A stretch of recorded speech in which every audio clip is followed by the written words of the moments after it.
ask everyone to sit down? Good morning. May I have your attention? We would like to get the program started on time. Thank you. I know we opera people like to be talking and active all the time, but that was wonderful. Everybody's rather quiet. So welcome to the 2011 Opera America Conference here in Boston. I'm Esther Nelson, General and Artistic Director of the Boston Lyric Opera. First of all, I want to thank Opera America for keeping doing these conferences year after year, and they're getting better and better. Thank you, Mark, and your staff for the opportunity to get us all together. I'm unfortunately now at the age where I need glasses in spite of 14-page type, but I will be brief. And I hope you're enjoying our city so far and the performances of Opera Boston's Maria Padilla and our Midsummer Night's Dream new production, as well as the many, many other wonderful productions of the various independent producers here in Boston. Please take advantage of all of them, and I think you will feel that they will enrich your experiences. We celebrate here the spirit of entrepreneurship in Boston, which frankly is not entirely new to our city. Grand Opera had a short but quite glorious few years here in Boston from 1909 to 1914, when in fact there was an opera company doing between 80 and 20 productions a year, between 80 and 90 performances in the then state-of-the-art new opera house, which sadly since has been destroyed. However, in the coming years, Sarah Caldwell actually was very innovative, and one might say entrepreneurial. Entrepreneurial also includes meaning taking risks. She was very good at that, but also quite inspirational. In her wandering years of productions, which included when she started her company actually with Offenbach's Voyage to the Moon, she did that in the public park to great attendance, and something we followed later on with doing Carmen on the Common, which was then the largest attendance to any opera performance in Boston. Sarah also produced The Flying Dutchman with a fascinating design at the MIT Kresge Auditorium with the then very young Phyllis Curtin and Thomas Stewart, alternating with Giorgio Tozzi. The Good Soldier Schweig in the indoor athletic facility of MIT with a dirt floor, and The Daughter of the Regiment at the Tufts Gymnasium, where they shared the rehearsal time with track practice right next door, which stimulated a wonderful exchange and ultimately had Beverly Sills, who was in The Daughter of the Regiment then, create a new business card which stated Beverly Sills, star of stage, screen, and track. We all try to improvise and be entrepreneurs, particularly weathering the storms of the recent recession with reduced ticket sales and funding. But here, all we are, wanting to learn more about how our future and how to go forward. We at BLO, like you, never stop learning. We're celebrating our 35th anniversary next year. We have a history of embracing the larger works to chamber size, the classics to the lesser known, Baroque to commissions. And we have ventured also into something new by starting in our Opera Annex, which is a new production which we do annually in a different venue, mostly non-theater venues. And that's quite exciting, and you'll be hearing more about that in a panel later on. From the early days of the revolution to the latest technology, the city is fertile ground. Innovation is a daily event. To close with a comment by Sarah Caldwell, freedom is the opportunity to take advantage of the unexpected. I hope you will be energized by the opportunities and the unexpected, and by making connections with colleagues around the country, indeed around the world. And now I would like to introduce to you my colleague and co-host of Opera Boston, the new General Director, Leslie Koenig, quite new here, but already leaving her mark, very positive marks. Thank you very much. Have a great time, Leslie.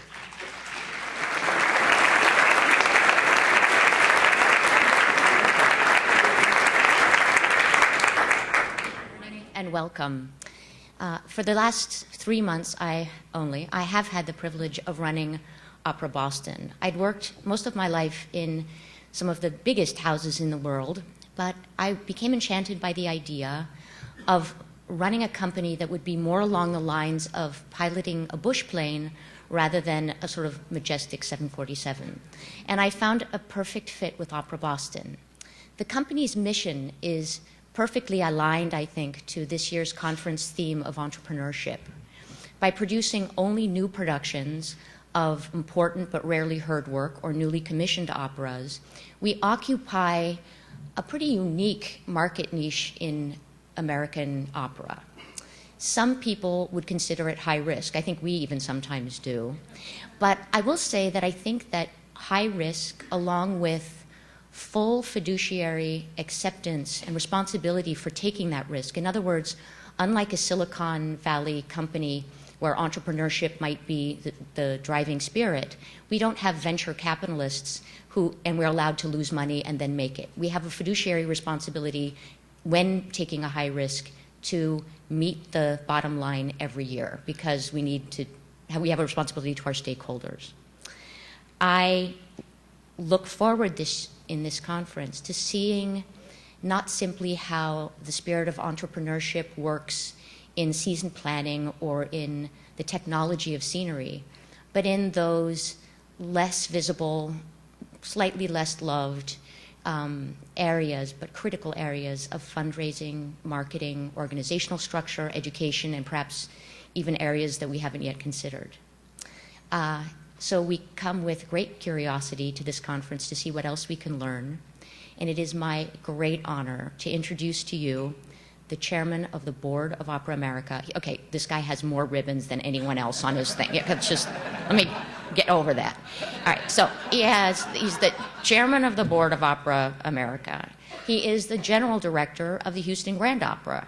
He is the general director designate of the Lyric Opera of Chicago, and probably many other things, and a thoroughly nice guy, Anthony Freud. Thank you.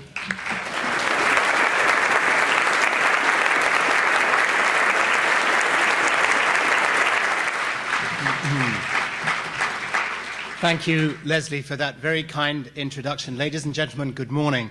Esther, Leslie, Boston Lyric Opera, Opera Boston, thank you so much for hosting this 2011 Opera America annual conference here. We're thrilled to be here, and many thanks for your hospitality.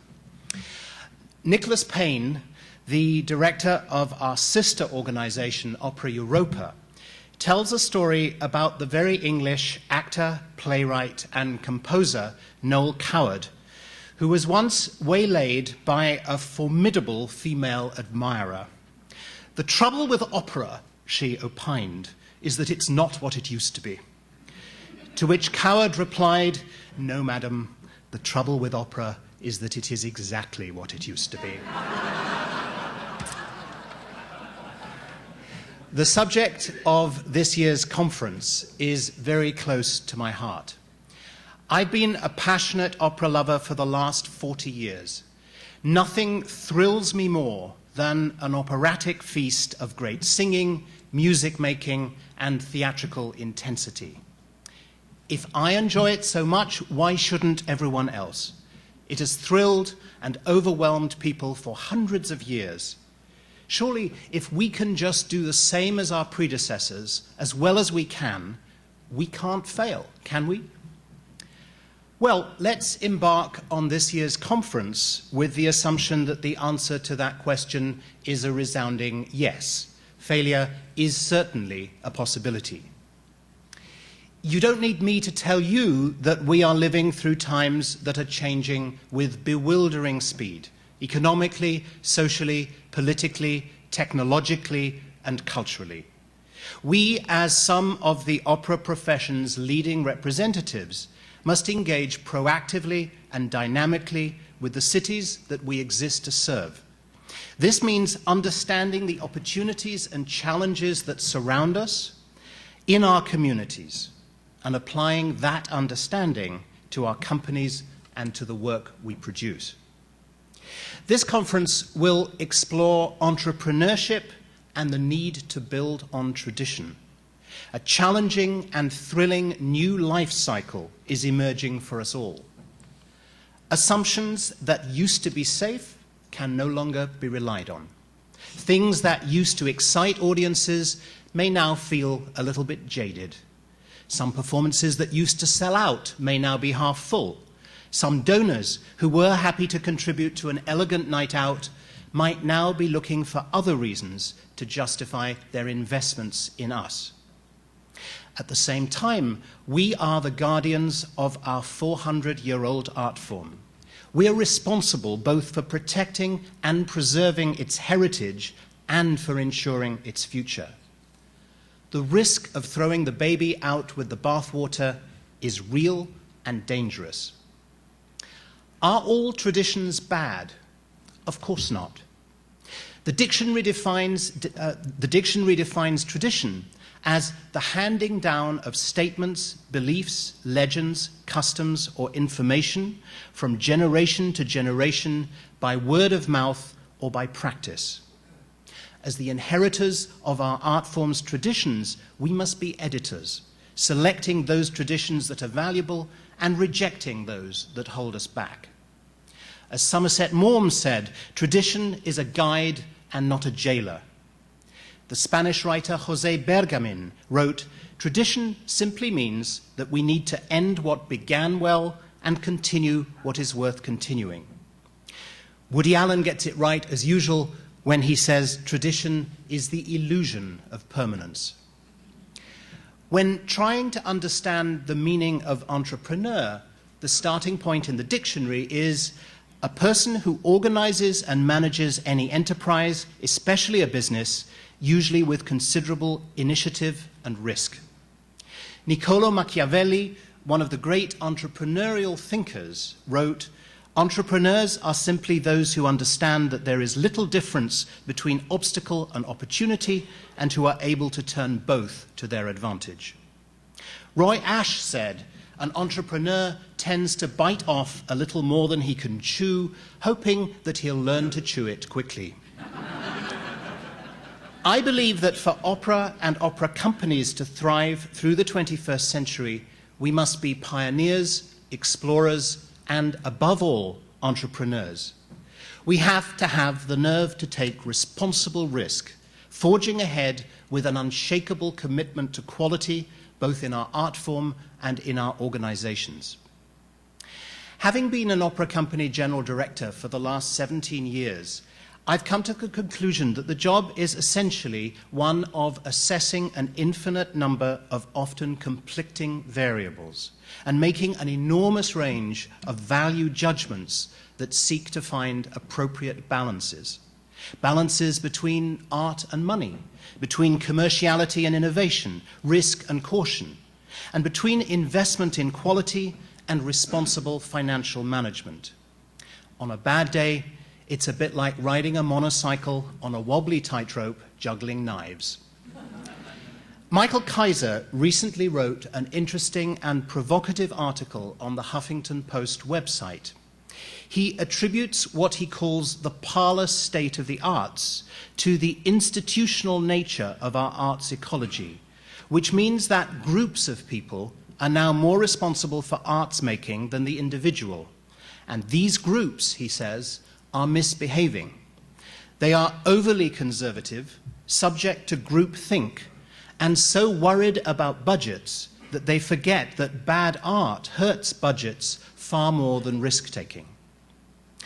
At Opera America, entrepreneurism, defined as initiative and calculated risk, has been a powerful driving force. Last year, I had the pleasure of informing you about Opera America's new strategic plan, approved unanimously at the annual business meeting in Los Angeles. Many strategic plans, once approved, are quickly forgotten, but a good plan is a living document that provides steady guidance to the work of staff and board towards the realization of important goals. I'm pleased to report that Opera America's strategic plan is showing signs of being the effective document that we all hoped it would be. The first objective, stated clearly, Opera America will develop its capacity and identity as the leading action-orientated think tank for opera. The forums that we've created are the primary means for harnessing members' collective creativity in addressing specific challenges and opportunities. Since the last annual conference, we have held 6 forums in the areas of education, electronic media, finance and operations, singer training, technical and production, and for trustees. With support from the Andrew W. Mellon Foundation, we will convene our first New Works Forum this fall in New York. It will emerge as the definitive platform for discussing issues related to the creation and production of new work, and provide a chance to see a selection of new works and to establish relationships with artists and other producers. A new strategy committee, a standing committee of the Opera America Board, is currently in formation and will be the point of convergence for the ideas that flow from the forums before they're reported to the Board of Directors with recommendations for action. The third strategic objective called for Opera America to build the Opera Fund and other artistic services to increase support of new and existing American works, co-productions, and artist training. Thanks to improved market conditions, the Opera Fund is nearing its all-time high, enabling Opera America to award repertoire development grants this past fall and audience development grants in the coming year. We're delighted to offer our biennial Director-Designer Showcase at this year's annual conference, now named for Robert L.B. Tobin, thanks to the generosity of Mel Weingart and the Tobin Theatre Arts Endowment. You will have noticed that I skipped only for a moment Objective 2. Establish an opera center in New York City that will provide members with space and support services that are essential to the efficient conduct of business. On this objective, we have made really noteworthy progress. Mark will offer a fuller presentation later in the conference, but I'm sure you already share my great excitement over the wonderful designs for a national opera center that will permit us to conduct auditions, meetings, research, and many other important activities in a purpose-built facility. No longer will we audition in church basements and host design presentations in hotel lobbies and other random corners of Manhattan. For those of us who visit New York, and for the thousands of artists who live and travel there for auditions, Opera America and the National Opera Center will become the center of gravity for our field. The Opera Center will bring us closer to fulfilling our commitment to support the artistic work of members and to encourage partnerships among them. We're well along towards our campaign goal of $12 million, and we will be communicating with all members about how we can make the realization of the Opera Center itself as collaborative as the work that occurs within it. Our strategic plan for Opera America is bold, but as you can see, it is a living plan that informs our work on a daily basis. I would like to thank the whole Opera America board and staff for their incredibly hard work and dedication over the last year. And now I'm delighted to introduce someone for whom life just seems to be a carousel of fun and frolic. Please welcome back someone who has worked tirelessly at the helm of Opera America for the last 21 years, our President and CEO, Mark Skorka.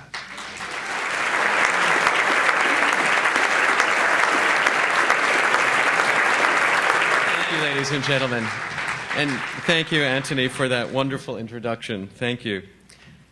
The state of opera is strong. Despite the struggles of many of our companies, 2 of 3 key indicators demonstrate the fundamental vitality and validity of the art form we love. Artists want to create and perform opera. Our new career guide lists more than 1,000 degree-granting programs.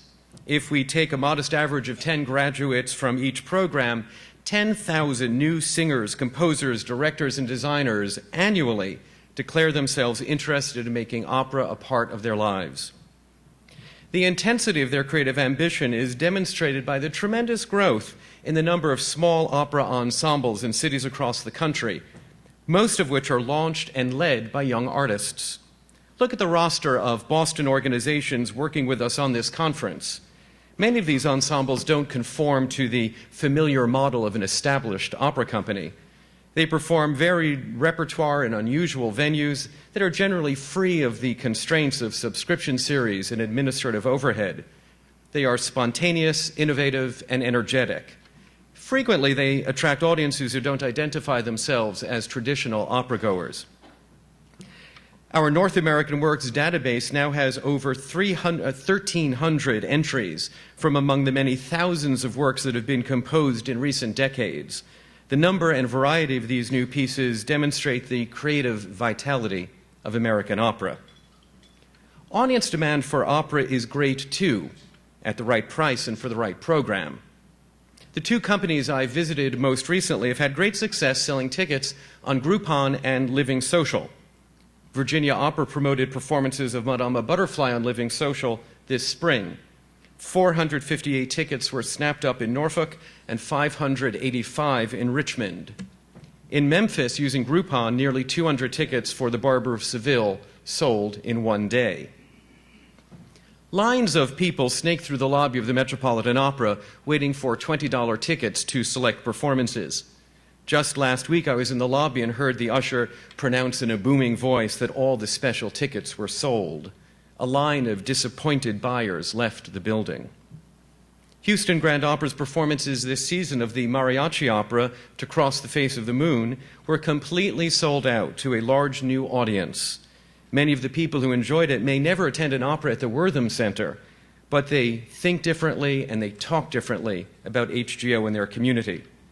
That production, by the way, will be performed again this fall in Paris at the Châtelet.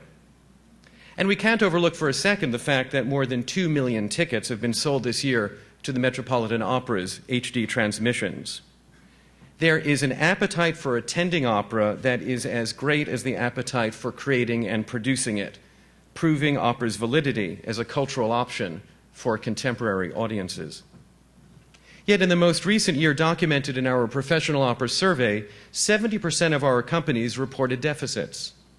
Yes, the numbers are complicated by the recession, but the fact remains that a significant number of companies today is questioning the viability of traditional company structures.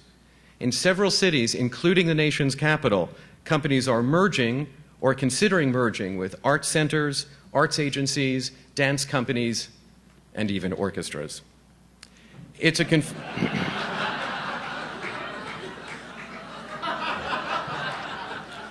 confusing time when the art form itself is thriving and there is ample evidence of audience enthusiasm, but traditional opera companies are fragile.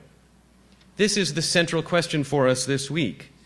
In light of creative vitality and audience interest, how do established opera companies bring audiences high-quality performances of a broad repertoire that includes the large and expensive works of the 19th century? I don't have an answer, but I do believe firmly that we can, collectively, develop new ideas and strategies that will advance the art form and strengthen the field. To develop new strategies, we have to stay current with current trends in the world around us. I struggle to keep up with the accelerating rate of change in the areas of culture and communications, but whenever I think I've caught up, I realize that keeping up is almost impossible. A few words I've used this morning are relatively new to me: Groupon and Living Social. I'd like to see a show of hands. How many people in the room have purchased something through Groupon or Living Social? Good number. How many people have signed up for Groupon or Living Social? Okay, about the same number of people who've bought. How many people are hearing these words, honest Injun, hearing these words for the first time today? Okay. Groupon is a contraction of the words group and coupon, and is a deal-of-the-day website localized to geographic markets. The company offers one group coupon per day in each of the markets it serves. Living Social is similar, although daily deals are hand-picked experiences that can be shared with friends. The Family Edition offers discounts for family-oriented activities like zoos, museums, art classes, and more. You can buy everything. Here's just a sampling of the offers that have come across my computer screen in the last couple of weeks. Tickets to the Guggenheim Museum. Take-home waffles. Laser weight loss treatments. Unlimited dance lessons. a haircut, blowout, or keratin straightening treatment. They may know my zip code, but they don't know my hairline. There are introductory club memberships, restaurant discounts, and travel specials. The first day I looked on Living Social, they were offering a steep discount on a perma facelift, and I've been waiting for that one to come back. I've even received a discount coupon toward my first Groupon purchase. Seriously though, but beyond tickets, what other parts of the opera experience could we promote? Backstage tours, lecture demonstrations, voice lessons, membership in young professionals groups? How can we harness these and other new tools?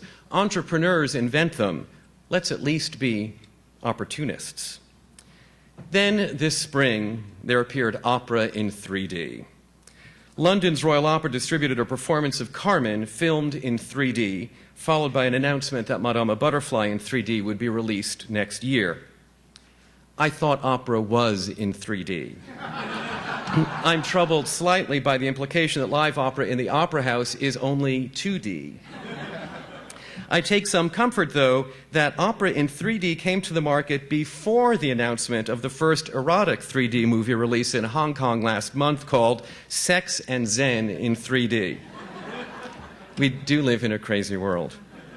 But opera in 3D means something different to me. To me, it stands for dexterity, diversity, and determination. Three qualities that are essential to our success.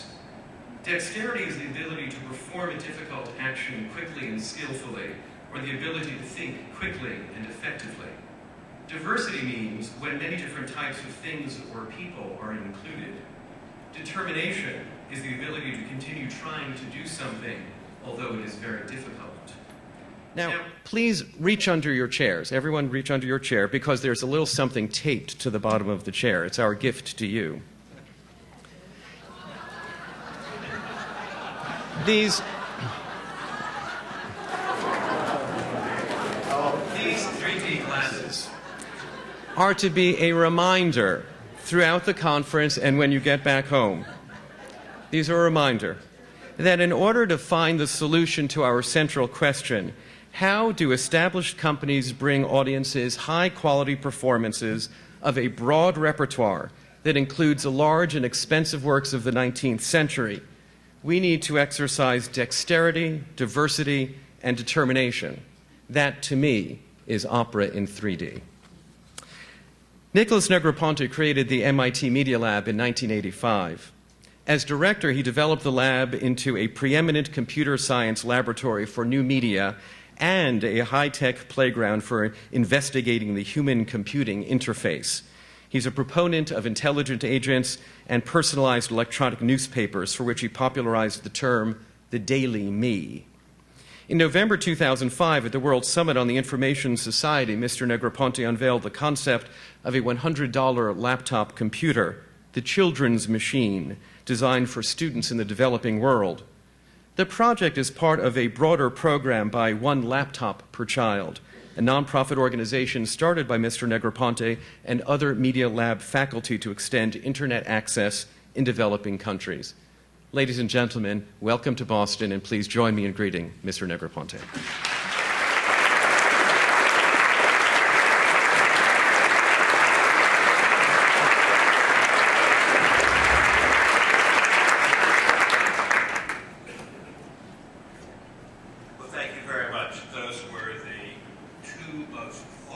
Introductory remarks I've ever sat through. Usually they're perfunctory about sort of this and that and welcome and bureaucratic, but boy, those were really quite interesting. By contrast, I'm the entertainment portion of the rest of the morning. And what I will talk to you about is three things. The first is sort of the state of the world, but in the sense of trends, technical trends, digital trends, and how they will affect your world. Then secondly, a little bit about art and technology, which is what the Media Lab's all about. And then the third is more directly related perhaps to you and will mesh with your visit this afternoon to the Media Lab, which Todd Mackover is hosting, and we're delighted you're coming to see it because it is a form of opera, if I may say. The state of the world, to me, is best characterized in a change that's taking place that most people don't think about, and that is that the economic development of the world, as we look at countries moving forward and becoming more and more developed, is synonymous with urbanization. So as the world gets richer, as the world gets more educated, it also gets more urban. And there's a reason for that, and the reason is a classic bits and atoms story. And I will talk about bits and atoms a lot. But in the world of atoms, as we grew and as populations grew, you really needed to create cities because there were certain things that needed a large population to support them. Let me take a hospital, for example. So you would build a big hospital in a city because statistically there were more people who could make them, who might need the hospital and hence want to be close to it. And so you saw the world grow where job opportunities, educational opportunities, medical opportunities were in cities, period. And to be rural was to be poor. Now, opera is rather interesting because even though I know very little about it, and probably less than you can imagine, the opera was one of those. Cities that had operas were cities of a certain scale, with the exception perhaps of Manaus in Brazil, which briefly had an opera house. But generally, opera is in big cities. And it's, again, a statistical issue. It's a statistical issue in the sense of how many people are there that would be interested in it, and the structure used to be, at least, very, very complex and costly to build. And opera houses then also became monuments, and Sydney's Opera House is a perfect example of that. Now, I see a world that's changing, where thanks to bits, a lot of the educational opportunities are going to move to the rural parts of the world, and a lot of the job opportunities and lots of economic development, because you don't need cities in the same way as you needed them before. And so the trend to become more and more urbanized may be stemmed in the next few years, partly because the worst poverty in the world is urban poverty. And rural poverty is, in fact, in some ways, not poverty at all. It's primitive living. And when you look at the world that just went over the 50% mark of being 50% urban and had been accelerating, may in fact decelerate, and that relates to you in a number of ways, but let me show you how it related to me very, very quickly. I have to turn this on, which I would do by that, and then we get the first slide. I'm going to barrel through these because it's still just the first part and it relates to it, but this is in 1982 outside of Senegal, where we tried to see if children, or in this case 6, 7, 8-year-old children, could do things on computers, like write computer programs, the way our children were doing them here. And the answer very quickly was yes, that these kids would play with these, like pianos, if the metaphor is suitable, and like ducks in water. Now I've got to point this in the right direction to get it to advance. There we go. In 2001, I became involved more deeply than ever through a particular village in Cambodia. And in this village, which had nothing, electricity, telephone, television, nothing, and $42 per year was the annual income. And these kids got laptops and connected to the internet and took them home at night. Parents loved it because it was the illumination for the house. It was the only illumination. So when you opened up the laptop, you had light for the amount of time the battery lasted, and the kids were on the internet and surfing and finding the Chicago exchange price for rice and so on and so forth, and doing things that completely changed not only the village, but changed the role of the child in the village. And when I looked at this, and I actually had built the school, and my son had connected it, and it was sort of a family project, a small family foundation project, and I said, wow, there's a tooth fairy here, and what is the tooth fairy? In this case was me, but what could we do to take this and scale it to basically all the kids of the world? And I looked at that picture, literally that picture, and I said, what will normal market forces not do? When I wake up in the morning, I ask myself only one question. Will normal market forces do what I'm doing today? And if the answer is yes, stop doing it. So here, what normal market forces wouldn't do in the year 2001 is wouldn't address the fact that that laptop was part of a form of, let me call it a little nuclear war, where sort of the Intel would make a faster processor and Microsoft would use more of it. And then Intel would make a faster processor and Microsoft would use more of it. And these things just became SUVs. And they became SUVs in the sense that it took more fuel to move the passenger than the car, and the fat lady couldn't sing, literally, in the sense that these laptops were bloated, far too expensive. And we said, let's break that spell. We have the power of convocation to do it. We have the credibility, in this case MIT, we have the experience, the Media Lab, and we have a lot of sponsors willing to do it. And I raised $30 million in 2 days to do this project. That's how people felt that the time was right.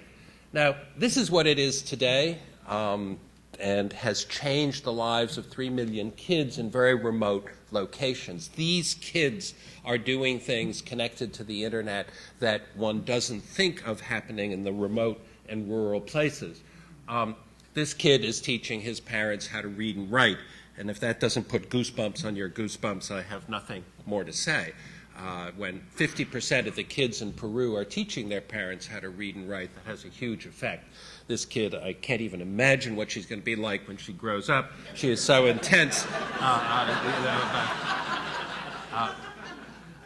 We spent a lot of time designing the handle for this laptop, and little did we know.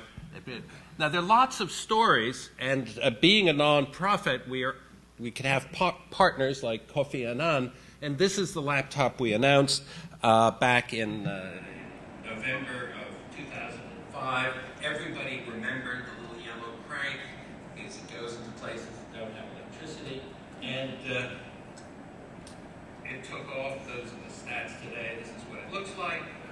It transforms into a book, and the reason that's important is that each of these laptops have 100 books, but when you send them into a village, you send 100 into a village, each one has 100 different books. So that's 10,000 books in an African village that previously had none. Now, that's also, people smile, these little ears come up, that allows them to communicate, and one of the things they do is they make music. Lots of music synthesizers on these laptops, very powerful music processor inside, and the kids will make music because the laptops can talk to each other, so you can make an entire orchestra out of a group of laptops, and one laptop's playing one thing, communicating with the others, and 6-year-old kids get pretty good at this pretty fast. And I will just sort of stop, end with one last, this is sort of there's a picture that I'll use again in a moment. Now, when I show you these, I think what's happening and why it's important, and it relates to my remark about urbanization, is that kids in very remote parts of the world, kids in rural parts of the world, will start to learn things and be, believe it or not, part of your audience. And it's a part of your audience you may not have thought about before this morning. In the art and technology sort of piece of what I want to say, I would suggest that music, for me at least, when I was building the Media Lab, is a wonderful point of view. And it's a point of view because there are not too many areas where you can look at a particular area, this called music, from different points. You can look at it as an acoustic signal processing problem. May not interest you that much, but there are people in the signal processing world who are fascinated by the signal processing aspects of sound and music. You can look at it from the cognitive point of view, what constitutes appreciation. Why do people like certain things? It's a lot of mystery still, but there's a lot of work to be done and a lot of understanding that's happened in the past 3 or 4 years. And then, of course, thirdly, you can look at it from the artistic point of view, which is perhaps the one you do more often than any of the others. But the fact that you could look at it from 3 points of view is really very important for a place like the Media Lab. And why is it important? Because at a place like the Media Lab, where art and technology actually meet, and they meet sometimes in the same head, we break engineering deadlocks with artists very often. When we started the Media Lab, the president of MIT at the time had received a gift to build an art gallery. And I said to him, you don't want to build an art gallery. That's sort of extracurricular. It'll be like building a tennis court, but for the mind. And people will go to it. And let's do something that's more part of MIT and more in the main bloodstream of the Institute, and bring the arts into it, not just as sort of a relief and making MIT a softer place and a warmer place, but being part of invention and discovery. And people thought about that, and this is now in the late 70s, and didn't quite sort of agree, but it happened that my partner at the time was the president of MIT, so they didn't have to agree. I had a gorilla in the front seat of the car, and so we were able to sort of march forward. And Jerry Wiesner was his name, and Jerry really loved the arts, and he loved sculpture in particular. We have a very fine sculpture collection at MIT, but he was a great supporter of film and music and photography, and he said, well, let's put it all in one place. And what we discovered very, very quickly wasn't so much that it was art and technology and that the artists would learn from the technologists and the technologists would learn from the artists, but that it was, in fact, a much more single place in terms of single results. And I'll give you one example in film. Computationally, people try to build computer programs that can look at video streams and find the scenes and sort of just categorize, scene changes. Now, a scene in a video stream or a film is really easy to find if there's a cut, because all the pixels change. And so obviously there's a scene cut there. It's a little harder when there's a fade in and a fade out, and sort of the pixels don't all change. And sort of how do you computationally now, not visually, not you looking at it, figure out where the scene breaks? And then it's really hard when, in fact, nothing really happens in the scene except, let's take in a sitcom, 2 people exit the doors and the room's empty, and then other people come in. That's a scene change, but in fact there's been no pixel changes whatsoever. And so that's really hard to find computationally.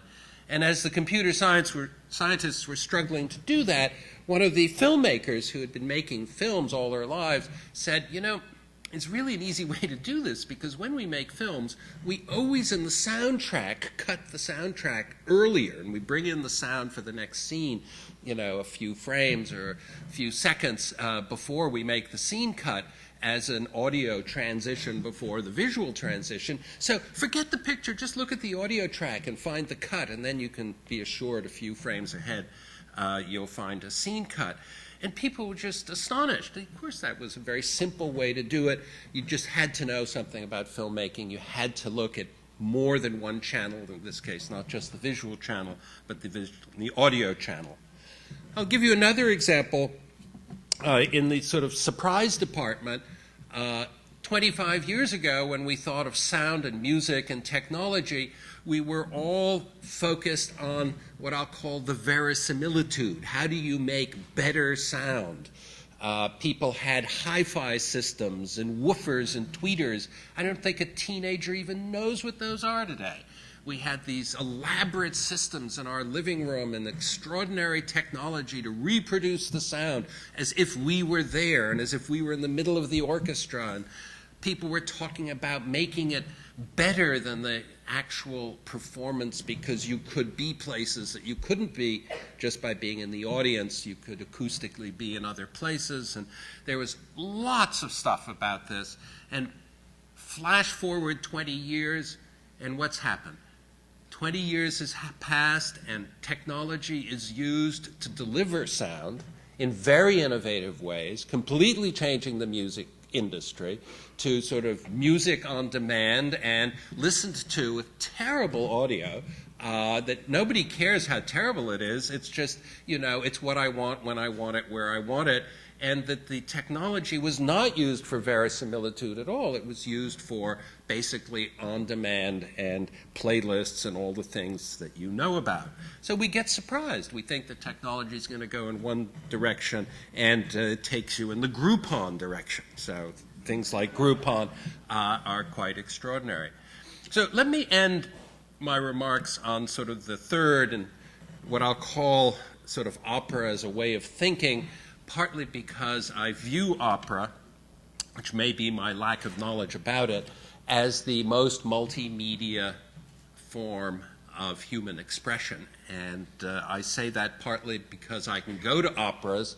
I went to the Damnation of Faust recently in New York, I guess it's a year ago, and I didn't even have to understand anything about the music or the words. I could just completely be absorbed by the extraordinary visual effects and strength of that particular performance. And to me, that just meant that if somebody really knew what was going on and really knew the story and really knew the libretto and the music, and that they must be having the most multimedia performance humanly possible.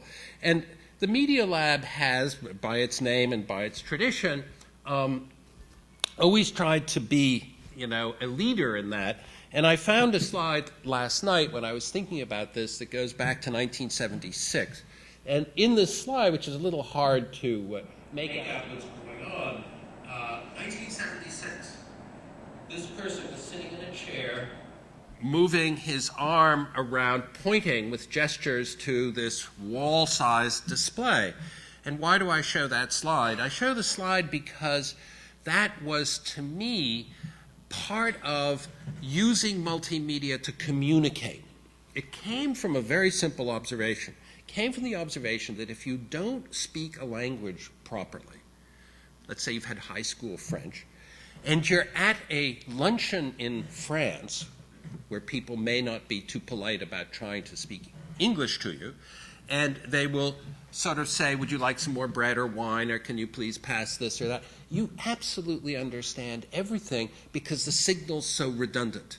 The person says, would you like some more wine? They're looking at your empty wine glass, or they say, can I pass you some more bread? Maybe their arm has started to go toward the bread basket, and you sort of take all of these redundant things. You can almost have your ears closed and understand what was said. And so we were trying to replicate that with communicating with machines.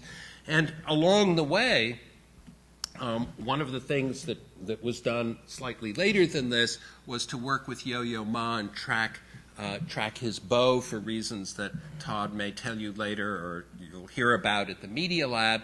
And out of that came a magic trick that Penn and Teller were doing in Las Vegas.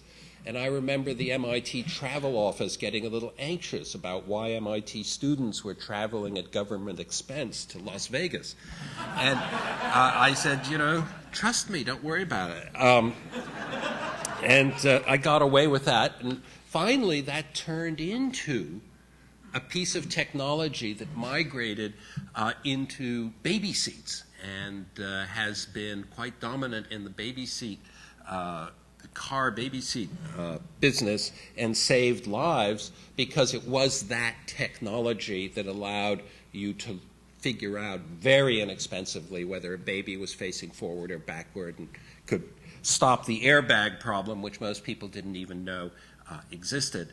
So I want to end with urging you this afternoon, when you go to the Media Lab and you see things, you may see the equivalent of the Penn and Teller trick, and you're going to say, well, that looks a little silly. That's a Penn and Teller trick. Or you're going to see, a fork that recognizes something. And a man named Warren McCulloch used to say the difference between a dog and a human is that when you point your finger, the dog looks at the tip of your finger, the human looks in the direction you're pointing. And when I used to tell that to sponsors, I would sometimes alienate them because I sort of accused them of looking at the tip of the finger. And, you know, what you have to do this afternoon is look at that stuff in a very different way. It's not the magic trick. It's not the fork. It's not a lot of the things that you'll see. It's the direction they're pointing. And the direction they're pointing, I can promise you that not all of them, but one or two will be a very major element in your lives in the future, particularly in the future of opera. Thank you very much.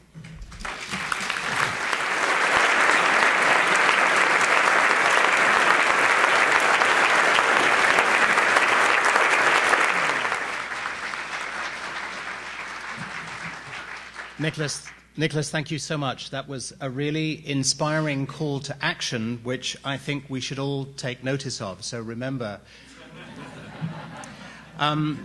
ranging from laptops to baby seats, we heard an awful lot of incredibly stimulating information there.